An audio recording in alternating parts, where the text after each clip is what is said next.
बोलो श्री कृष्ण कन्हैया लाल की जय। मित्रों, स्वागत है आपका हमारे चैनल राधे राधे में। पूज्य गुरुजी अनिरुद्ध आचार्य जी द्वारा बताए गए भगवत पुराण एवं भगवत गीता का बहुत ही अनमोल पाठ हम आज इस वीडियो में सुनने वाले हैं। तो कृपया करके वीडियो को अंत तक जरूर देखें और भगवत पुराण से जुड़ी सारी बातों का महत्व जानने के लिए हमें जरूर सब्सक्राइब करें। हर ज्ञान हर आदमी के बस का नहीं होता।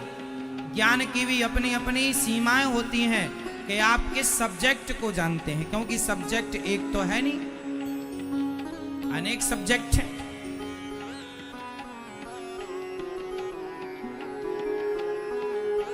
कितने ऐसे लोग हैं, आप में से ही ऐसे कितने लोग होंगे जो आप कितना पढ़े लिखे होंगे, पेशे से आप डॉक्टर होंगे, इंजीनियर होंगे, एडवोकेट होंगे और ना जाने किस किस पद में आप होंगे, और यहां आप बैठे हैं सुन रहे हैं। आप स्वयं प्रोफेसर हो सकते हैं। आप में से कुछ लोग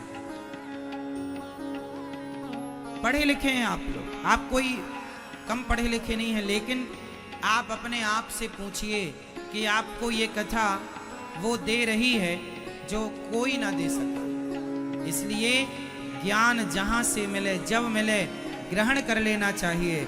और शांति प्राप्त करना हो तो कॉलेज, स्कूल, कॉलेजों की पढ़ाई, यूनिवर्सिटियों की पढ़ाई पढ़ के हम शांति नहीं प्राप्त कर सकते, क्योंकि वहां की शिक्षा हमें नौकर बनाने वाली है। आप कॉलेज पढ़ते हैं, बड़ी बड़ी डिग्रियां लेते हैं, यहां तक कि आपने पीएचडी कर ली। पीएचडी करके भी आपको क्या मिलना है? नौकरी मिलना है। नौकर ही तो बनेंगे आप, हाँ या ना? आप पीएचडी करने के बाद यदि नौकरी करते हैं तो आपको क्या मिल रही है? नौकरी। आप नौकर बन रहे हैं। इतना पढ़ के क्या बन रहे हैं? एक्चुअली ये हमारे देश की शिक्षा आज नौकर ही बना रही है। इसलिए भगवत गीता पढ़ोगे तो जो भगवान ने अर्जुन को पढ़ाया है वो नौकर बनने की पढ़ाई नहीं है, वो मालिक बनने की पढ़ाई है। कर्मण्येवाधिकारस्ते मा फलेषु कदाचन। मालिक बन, सेल्फ डिपेंड बन, आत्मनिर्भर बन, उठा गांडीव और अपने लक्ष्य को प्राप्त करने के लिए खुद खड़ा हो जा। तो गीता पढ़ोगे, रामायण पढ़ोगे तो सेल्फ डिपेंड बनोगे, आत्मनिर्भर बनोगे। हम ये नहीं कहते पढ़ाई ना पढ़ो, पीएचडी ना करो, करो, पढ़ो, पर नौकरी करने के लिए मत पढ़ना। नौकरी लेने वाला बड़ा नहीं होता, नौकरियां देने वाला बड़ा होता है। बड़े बनना ही है तो देकर बड़े बनो, लेकर नहीं। हाँ या ना? बताइए, नौकरियां देने वाला बड़ा या लेने वाला? बताइए, नौकरियां देने वाला बड़ा या नौकरियां लेने वाला बड़ा? बताइए, देने वाला बड़ा या लेने वाला? जोर से और जोर से। नौकरियां देने वाला बड़ा है। जो नौकरियां देगा उसका सम्मान होगा, वो बड़ा होगा। वो किसी का नौकर बन के नहीं जिएगा, मालिक बन के जिएगा। तो हमारी शिक्षा जो है मालिक बनाती है। अरे उदाहरण देखिए ना, चाणक्य का नाम तो आप जानते होंगे। एक छोटे से नन्हे से बच्चे को जो गिल्ली डंडा खेल रहा था, अचानक वहां चाणक्य पहुंच गए और उस बच्चे की प्रतिभा को देखकर बड़े प्रभावित हुए चाणक्य, और चंद्रगुप्त को उठाया और कहा कि पढ़ेगा? हाँ हाँ पढ़ूंगा। डरेगा तो नहीं? नहीं। चल आज जंगल चलते हैं। चंद्रगुप्त मौर्य को लेकर के चाणक्य जंगल गए और जंगल में, वीरान जंगल में छोड़ दिया। चाणक्य ने चंद्रगुप्त को कहा, यहीं ठहरना, सवेरे आऊंगा मैं। नन्हा सा बच्चा है और जंगल में अकेला छोड़ दिया। आ गए चाणक्य, यहीं रहना, यदि आगे बढ़ना है तो मेरी बात मान ले। हाँ हाँ, जो आप कहेंगे। चाणक्य ने उसे तलवार पकड़ाई। ये रही तलवार। जंगल खतरनाक है, शेर आ सकता है, हाथी आ सकता है, सांप बिच्छू तो ढेर मिल जाएंगे तुझे। रात भर तुझे यहां रहना है और अपनी रक्षा करना है।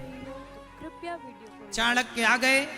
पूरी रात चंद्रगुप्त जंगल में रहा। सवेरे चाणक्य गए तो बगल में एक शेर मरा हुआ पड़ा था। चाणक्य ने कहा ये कैसे मरा? बोले आया था मुझे खाने, मार दिया। सवाल आप कर सकते हैं कि चाणक्य ने चंद्रगुप्त को एक रात के लिए जंगल में अकेला क्यों छोड़ा? इसलिए छोड़ा कि इसके जीवन का जितना डर है पहले वो डर निकल जाए। जो अपनी रक्षा कर सकता है वही औरों की रक्षा कर सकता है। जो अपनी रक्षा नहीं कर सकता वो किसी की रक्षा नहीं कर सकता। जो अपनी रक्षा कर सकता है वही राजा बनने के योग्य है। तू राजा बनने के योग्य है। अब प्रमाण पत्र मिल गया। कागज की डिग्रियां एक्चुअली चलती ही नहीं थी तब तो प्रत्यक्ष चलता था। हाँ? आज विडंबना तो ये है कि आज हम लोग कागज की डिग्रियों में खुश हो रहे हैं। अब बताइए, शिक्षा चरित्र पर होनी चाहिए कि कागज पर होनी चाहिए? आप कितने पढ़े लिखे हैं कैसे पता लगेगा? पहले के लोग कैसे जानते थे कि ये पढ़ा है या मूर्ख है? बताओ। पहले के लोग शास्त्रों की गहरी गहरी बातें करते थे। उनकी भाषा, शब्द शैली, उनकी विनम्रता, उनके बोलने के ढंग से पता चल जाता था कि ये आदमी अत्यधिक पढ़ा लिखा है। और आज के आदमी एक नंबर का गंवार, जिसे बोलने का सेंस नहीं है। अपने बाप से कैसी बात करनी चाहिए, अपनी माँ से कैसा व्यवहार करना चाहिए, जैसे माँ से व्यवहार करने का ज्ञान नहीं, बाप से व्यवहार करने का ज्ञान नहीं। वो पीएचडी की डिग्री लिए घूमता कि मेरे पास पीएचडी की डिग्री है। डिग्री वाला श्रेष्ठ नहीं है, व्यवहार कुशल व्यक्ति श्रेष्ठ है, जिसके शिक्षा चरित्र में उतर गई है। चरितार्थ करने वाली शिक्षा चाहिए, कागज की डिग्रियां वाली शिक्षा ना चाहिए। आज हमारा देश पीछे क्यों है? क्योंकि आज हमारी डिग्रियां कागजों पर है। आप कर क्या रहे हैं? हमारे देश में टॉर्च भी हमारे देश में नहीं बनती। टॉर्च होती है ना, वो भी हमारे देश में। टॉर्च का सेल होता, वो भी हमारे यहाँ नहीं बनता, चाइना से आता है। अब बनने लग गया हो तो राम जाने। हमारे भारत का एक सक्सेस कोई फोन नहीं है, मोबाइल, कि हम कह सकें कि ये हमारे भारत का मोबाइल है। विदेशी मोबाइल खरीदने पड़ते हैं भी तो हैंग हो जाते हैं। वो क्षमता नहीं है ना जिस क्षमता का हमें चाहिए। जैसे आईफोन है, ये फोन भारतीय फोन नहीं है, विदेशी है, पर मजबूरी में लोगों को रखना पड़ता क्योंकि विकल्प नहीं है, इसका तोड़ नहीं है। हमारे देश में हमारे वैज्ञानिक ना जाने कहां बैठे हैं, क्या कर रहे हैं। क्यों नहीं बढ़िया सा आप तैयार करें अपने देश का, एक ब्रांड हो अपना। हमारे देश का हम मोबाइल लें, हमारे देश की हम गाड़ी लें, हमारे देश का वो सारी चीजें हम दें जो विदेशी लोग दे रहे हैं। तो हम क्यों भारत का पैसा विदेश में खर्च करेंगे? विडंबना ये है देश की कि यहाँ आयात ज्यादा है, निर्यात कम है। हम देश में खरीदते ज्यादा हैं और बेचते कम है। और जो आदमी खरीदता ज्यादा हो, बेचता कम हो, वो माइनस होगा, प्लस नहीं। आज नहीं कल। इसलिए संभावनाएं ये बनाइए अपनी कि हम देने वाले बने, हम लेने वाले ना बने। हम भारतीय चीजों को खरीदें, भारतीय चीजों को बढ़ावा दें। पर विडंबना यह है कि आज भारत में विकल्प नहीं है तो ना के बराबर। मेरे एक शिष्य हैं, वो एक केमिकल का काम करते हैं। लकड़ी में कोई केमिकल यूज होता होगा पॉलिश वॉलिश में, है ना। वो बता रहे थे कि हमारे देश में ये लकड़ी में पोतने वाला केमिकल भी नहीं बनता, वहां से लाना पड़ता चाइना से। वो चाहे तो 10 रुपए का दे, वो चाहे तो 100 रुपए का दे, खरीदना पड़ेगा। हमारे यहाँ कोई इसकी ग्रोथ नहीं है ही नहीं। हम लोग केवल क्रिकेट देख रहे हैं, छक्का, ताली ताली ताली बजा दिया। क्रिकेट देखने में मस्त है, पिक्चर देखने में मस्त है, कुछ कर ही नहीं रहे हैं अपने देश के लिए। कैसे आगे बढ़ेगा हमारा देश? आज के पढ़े लिखे बच्चे नौकरी चाहते, हमें नौकरी पे रख लो। क्यों चाहिए नौकरी? क्यों नहीं अपना उद्योग डालते?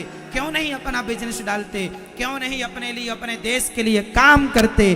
क्यों नहीं नौकरियां पैदा करते? कब तक भागोगे नौकरियों के पीछे? कब तक नौकर बन के जिंदगी काटोगे? कब तक दूसरों की लातें और बातें खाओगे? हर नौकर के ऊपर कोई ना कोई बॉस बैठा होता है जो तुम्हें बेइज्जत करता रहता है। अपनी औकात भूल गया? इसलिए क्यों बेइज्जत होते हो? क्यों नहीं मालिक बन के जीने का संकल्प लेते हो? कसम खा लो, खूब पढ़ेंगे, खूब पढ़ेंगे और खूब पढ़कर सारा ज्ञान हासिल करो, सारी भाषाएं सीख लो, हिंदी, इंग्लिश, उर्दू, तमिल, तेलुगु सब सीख लो, सारा ज्ञान हासिल करके और ऐसा बिजनेस करो, ऐसा काम कर दिखाओ कि दुनिया गर्व करे, वाह काम हो तो ऐसा, व्यक्ति हो तो ऐसा, आदमी होता है। देश के लिए करो, अपने लिए नहीं, परिवार के हित के लिए नहीं, देश हित सर्वोपरि हो। और आपकी जब तक सोच बड़ी नहीं होगी तब तक नौकरी से कभी आप निकल नहीं पाएंगे। हमारे देश की मेंटलिटी यही है, हर माँ बाप यही कहते हैं, पढ़ जा बेटा, नौकरी करना है, नौकरी करना, नौकरी पढ़ाया जाता है बचपन से, नौकर बनना है, नौकर बनना है, नौकर सेट किया जाता है, नौकर बनना है, नौकर। ये नहीं पढ़ाया जाता मालिक बनना है, मालिक बनना है। ये सोच, ये नहीं दिया जाता ज्ञान माँ बाप के द्वारा कि मालिक बनना है। इसलिए नौकर का नौकर ही रहता। आप, मैं उसे पढ़ा लिखा नहीं मानता साहब जो नौकरी कर रहा है। पढ़ा लिखा वो है जो नौकरियां दे रहा है, समझदार है वो। आज के देश में, आज हमारे देश में नौकरियां लेने वालों की जरूरत नहीं है। होए तो बता दो। देश के प्रधानमंत्री जी ने भी कह रखा है, खत्म हो गई नौकरियां, देश की जनसंख्या इतनी है, कितनों को नौकरियां देंगे? भाई जितनी जरूरत है उतने ही आदमी ना रखोगे। भाई आपके घर में 10 लोगों को खवाने की ताकत है तो आप 10 लोगों को ही निमंत्रण देंगे, ज्यादा से ज्यादा 12 कर लेंगे, 100 लोगों को तो नहीं देंगे क्योंकि उतनी दाल रोटी ही नहीं है। तो सरकार के पास जितना बजट है उतना ही तो नौकरी देंगे, कहां से लाएंगे? हमारे देश के लोग टैक्स तो देते नहीं है, चोरी करते हैं टैक्स की, पैसा आएगा कहां से? टैक्स देने में भागते हैं और नौकरी चाहिए। इसलिए देश को मजबूत बनाना है तो केवल प्रधानमंत्री जी का काम ही नहीं है देश को मजबूत बनाने का। भारत का एक सामान्य नागरिक नौकरी दे करके वह देश को मजबूत बना सकता है। हाँ या ना? आर्थिक स्थिति मजबूत करना है देश की तो नौकरी लेने वाले ना बनो, नौकरी देने वाले बनो। यदि देश में नौकरी देने वाले ज्यादा होंगे तो हमारा पैसा डॉलर से आगे हो जाएगा। एक बात याद रखना, 1947 15 अगस्त 1947 जब हमारा देश आजाद हुआ था, उस दिन डॉलर और रुपया की कीमत एक थी। 1947 में पैसा और रुपया की कीमत एक थी। जितने कीमती पैसा था हमारा 1 रुपया, उतनी कीमती का डॉलर था। लेकिन आज डॉलर की कीमत लगभग 80 पार हो गई है, लगभग 83 के लगभग मैंने सुना, कुछ कम ज्यादा हो सकता है। सही है? हमारा रुपया, हमारे 80 रुपए और अमेरिका का 1 डॉलर एक बराबर है। वो 80 कदम आगे चला गया और हम 80 कदम पीछे रह गए। कारण क्या है? क्यों नहीं अपने गिरेबान में हमने कभी झांका? इसलिए 80 कदम पीछे रह गए क्योंकि हम नौकरी लेने वाले तो बने हैं, नौकरी देने वाले का विचार कभी बनाया ही नहीं। ना बच्चों को प्रेरणा दी कि बेटा देने वाला बनना, इसलिए 83 कदम पीछे हो गए, 80 कदम पीछे हो गए। आजादी के समय देख लेना कि डॉलर कहां था और भारत का पैसा कहां था। कितना समय हुआ? आज 70 साल ही तो हुए हैं, लगभग 70-75 साल, बहुत ज्यादा 1000-2000 साल तो हो नहीं गए। कितना पीछे हो गए। यदि यही हालत रही तो सोचो 100 साल में और कितना पीछे हो जाएंगे, 150 साल में और कहां जाएंगे। इसलिए अभी भी कुछ नहीं बिगड़ा। मेरी माँ, मेरे नौजवान दोस्तों, बताइए नौकरियां लेंगे या नौकरियां देंगे? जोर से बोल दो। और केवल लड़के बेटा ही नहीं, मेरी बहन बेटियां भी नौकरियां देने वाली बन सकती हैं। बिजनेस व्यापार केवल आदमी नहीं कर सकता। आज भारत के आप किसी भी क्षेत्र में चले जाइए, दुनिया में किसी भी बड़े बड़े मंचों में देखिएगा, आज महिलाएं भी व्यापार बिजनेस में टॉप कर रही हैं। हजारों करोड़ का टर्नओवर महिलाओं का, हजारों करोड़ का टर्नओवर। करने से सब होता है और ना करने से कुछ नहीं होता। तो करने पे विश्वास करिए, रोने पे नहीं। हमारे देश में रोना रोया जाता, अरे हमारे तो भाग्य में ही नहीं था, हमारी तो किस्मत फूटी है। ये रोना है, ये बहाने हैं, इसके सिवा कुछ नहीं। कर्म करने वाला इंसान, मेहनत करने वाला व्यक्ति ना कभी भाग्य का रोना रोएगा, ना कभी भगवान का रोना रोएगा।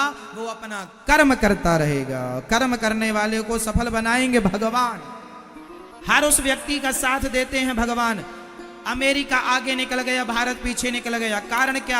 आप लोग पूजा ज्यादा करते हैं, फिर भी पीछे अमेरिका पूजा नहीं करता। फिर भी आगे एक ने सवाल किया, मैंने कहा भगवान पूजा करने वाले का साथ बाद में देता है, कर्म करने वाले का साथ पहले देता है। अमेरिका के लोगों ने कर्म किया तो ईश्वर ने उनका साथ दे दिया। जापान के लोगों ने, जर्मनी के लोगों ने कर्म किया। सारी टेक्नोलॉजी आज जर्मनी, जापान, अमेरिका के पास है, रसिया के पास है। आपके पास क्या है? कुछ चीजें। अब हाँ, अब हमारे वैज्ञानिक कर रहे हैं, अब हमारा देश आगे बढ़ रहा है, अब रफ्तार पकड़ ली है। लेकिन जो आज पकड़ी है, इसका परिणाम देखने को 10-20 साल बाद मिलेगा। आज ही मिल जाएगा ऐसा नहीं है। यदि आज मोबाइल की फैक्ट्री डली है, आज मोबाइल बनना शुरू हुआ है, तो उसे मार्केट में आने में 5 साल लगेगा भी। हाँ या ना? इसलिए अभी इंतजार करो। चल तो पड़े हैं, पर अभी हमारी रफ्तार थोड़ी कम है, बढ़ानी पड़ेगी। वो रफ्तार तब बढ़ेगी जब आप भी काम करेंगे, आप भी काम करेंगे। और एक थिंकिंग के साथ काम करना, एक नई सोच के साथ काम करना कि काम जो भी करूंगा वो अपने लिए नहीं करूंगा, परिवार के लिए नहीं करूंगा, ना अपना स्वार्थ ना परिवार का। जो करूंगा अपने देश के लिए करूंगा। मेरा देश सर्वोपरि है। अपने परिवार के लिए तो पक्षी, कुत्ता, बिल्ली भी अपने परिवार के बारे में सोच लेते हैं। कुत्ते के भी बच्चे होते हैं, चिड़िया के बच्चे होते हैं, बंदर के बच्चे, वो भी अपना परिवार का पेट भरते हैं। अपने परिवार के बारे में पशु पक्षी भी सोच लेते हैं। लेकिन हम मनुष्य हैं, हम अपने परिवार से ऊपर उठकर अपने देश के बारे में सोचें कि हमारा देश कहां जा रहा। आज जितने सरकारी कर्मचारी हैं, यदि ये सोच लें कि हम अपने देश के लिए काम कर रहे हैं, और यदि भ्रष्टाचार करेंगे तो हमारे देश के साथ गद्दारी हो जाएगी। इस विचार से यदि कोई देश के लोग काम करने लग जाए कि नहीं, मैं भ्रष्टाचार नहीं करूंगा, व्यर्थ का 1 रुपया नहीं लूंगा, सरकार जो दे रही उसी में संतुष्ट रहूंगा। हमारा देश आज खोखला इसलिए है, हर फील्ड में भ्रष्टाचार है। ये नष्ट हो जाए, ये समाप्त हो जाए, तो आज यदि भ्रष्टाचार मिट जाए ना मेरी माँ, तो आज डॉलर के बहुत करीब हम पहुंच जाएंगे। यदि भ्रष्टाचार ही समाप्त हो जाए देश का, तो इकोनॉमी बहुत संभल जाएगी हमारी। किसे समझाएं, कौन समझे? चलो आप समझेंगे, मुझे विश्वास है।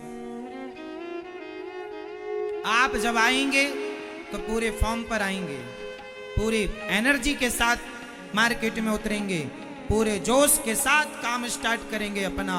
और नई प्लानिंग करो, क्या जरूरत है मेरे देश को, किस चीज की जरूरत है मेरे देश को, कहाँ हम लोग विदेश। अब जैसे हम लोग उदाहरण व्हाट्सएप चलाते हैं, व्हाट्सएप विदेशी कंपनी है, सारा पैसा हजारों लाखों करोड़ का टर्नओवर फेसबुक व्हाट्सएप ले जाता है। यदि हम इसको टेलीग्राम में यूज करने लग जाएं, टेलीग्राम भारतीय सॉफ्टवेयर है, क्यों जी? सही है। टेलीग्राम भारतीय है, यदि हम टेलीग्राम को यूज करें तो वो पैसा भारत का भारत में रहेगा। लेकिन हम लोग समझते नहीं है चीजों को। व्हाट्सएप से ज्यादा अच्छा टेलीग्राम है, और हम अच्छा बुरा अलग विषय है, हमारे भारत का सॉफ्टवेयर है, हमारे भारत का ऐप है। हम भारतीयों को ये सोचना चाहिए कि हम ज्यादा से ज्यादा यूज किसका करें, हम अपनी भारतीयता को बढ़ावा दें या विदेश को बढ़ावा दें, वो आपकी मर्जी है। इसलिए विचार करके काम किया करो मेरी माँ। बच्चों को थोड़ा भारतीय बनाओ ताकि भारत से प्यार करें ये बच्चे, अपनी माटी से प्यार करें। मैं अपनी माटी को, मैं अपने भारत को और समृद्धवान देखना चाहता हूं, और समृद्धवान देखने के लिए भारत की 135 करोड़ 140 करोड़ की जनता को जागना पड़ेगा और जिम्मेदार बनना पड़ेगा। यदि भारत के लोग केला खाकर छिलका सड़क में फेंकते हैं तो ये भारत के गैर जिम्मेदार लोग हैं।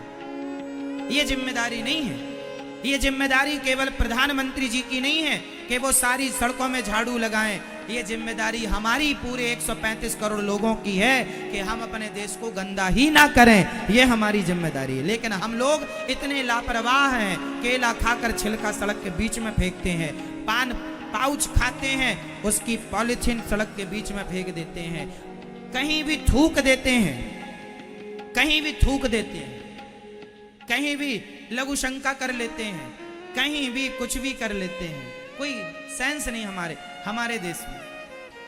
लोग गैर जिम्मेदार हैं। आप बस यही करो कि हमारे देशों को, हमारे देश के लोगों को ये समझाओ कि किस चीज को कैसे यूज किया जाता है। आपको बता दें, हमारे देश में आज 80% लोग ऐसे हैं जिनको इंग्लिश टॉयलेट यूज करनी नहीं आती। पता है आपको? हमारे देश में 70% लोग ऐसे हैं जिन्हें ये बताना पड़ता है कि टॉयलेट जाने के बाद पानी डालना पड़ता है, फ्लैश आउट करना पड़ता है।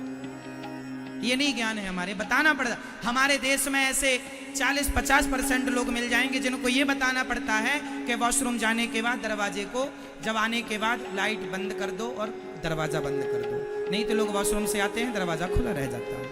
ये बताना पड़ता है कि बंद करो, स्मेल आ रही है, वो ठीक नहीं है। वो घर में बाथरूम का दरवाजा खुला रहने से वास्तु दोष हो जाता है, घर में निगेटिविटी प्रवेश करती है। इसलिए बाथरूम का दरवाजा, वॉशरूम का दरवाजा हमेशा बंद रहना चाहिए। जाओ, खोलो, बंद करो, आओ, बंद करो। लेकिन ये हमारे देश में बताना पड़ता है, ज्ञान नहीं है लोगों को। 30% 40% लोगों को। बोलो, लोग लापरवाही करते हैं कि नहीं? मतलब इतना लापरवाह हमारे देश में अभी लोग अव्यवस्थित हैं। अब इन्हें व्यवस्थित करने में अभी मुझे लगता है 20 साल और लगेगा। इतनी अव्यवस्था, ज्ञान नहीं है लोगों को। कहीं भी कुछ भी। चलो,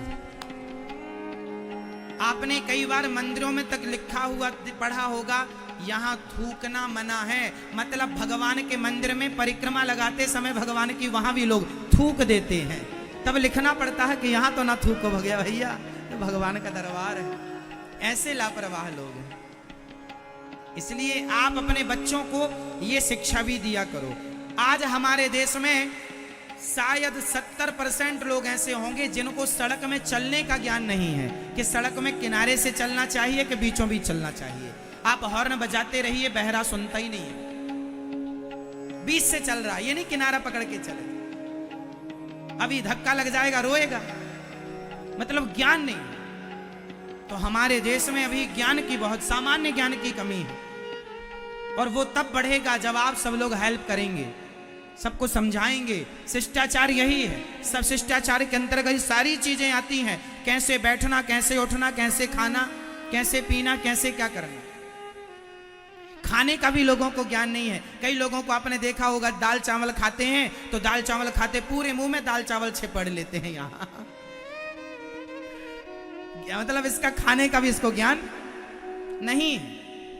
अरे मुंह इतना सा और कौर बना रहा है इतना बड़ा, आधा खाता आधा गिर जाता है नीचे। मतलब खाने का भी ज्ञान नहीं। सालों से खा रहा है लेकिन अभी खाने का ज्ञान नहीं हुआ। इतना बड़ा कौर बनाने की क्या जरूरत है भाई, थोड़ा सा कम बना। तो तेरा मुंह बड़ा है तो बड़ा वाला बना, एक बार में पूरा ले जा, आधा खाया आधा गिराया। सेंस नहीं है लोगों को, समझ नहीं है। हमारे देश में आपको 30% लोग ऐसे मिल जाएंगे जो बिना दाल खाए बिना सब्जी खाए उसमें नमक मिला लेते हैं। हाँ या ना, नमक पहले मिला लेंगे, बाद में पता अरे इसमें तो ऑलरेडी ज्यादा था और ज्यादा कर लिया। अरे पहले खा लेते, पता लगता कि कम है तो मिलाते, नहीं पहले ही मिला लेंगे। अब इससे बड़ी मूर्खता क्या हो सकती है। थाली में किनारे रख लो नमक भैया, कम लगे तो मिलाना, ऑलरेडी प्रॉपर है तो मिलाने की क्या जरूरत है। लेकिन कुछ लोग ऐसे हैं, भले ज्यादा हो, आदत है उनकी, वो नमक लेंगे और दाल में ही घोल लेंगे और बाद में कहेंगे महाराज जी आज दाल में नमक ज्यादा था। नमक ज्यादा था नहीं, तुमने किलो भर डाल लिया ऊपर से। तो ये हमारे देश की हालत है। अब ये तब ठीक होगी जब आदमी प्रॉपर समझदार होगा।